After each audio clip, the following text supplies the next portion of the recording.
Jika di suatu masa kamu mendapati ni hati kamu, jiwa kamu, perasaan kamu ni rasa kosong, mungkin Allah uji kita dengan sesuatu, kita rasa macam dunia ni tak ada apa, kosong, tak ada function hidup kita, tak ada fungsi jiwa kita.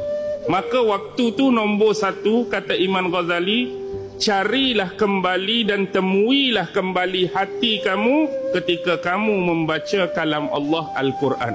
Mudah-mudahan kamu temui kembali hati dan jiwa kamu pada waktu tu.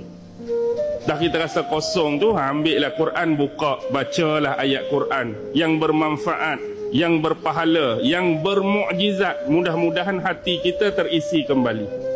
Tapi kalau baca Quran pun Ustaz, tak mari juga. Maka buatlah hak nombor dua, carilah hatimu dan temuilah kembali hatimu ketika kamu rukuk dan sujud di dalam solat, dalam ibadah kamu.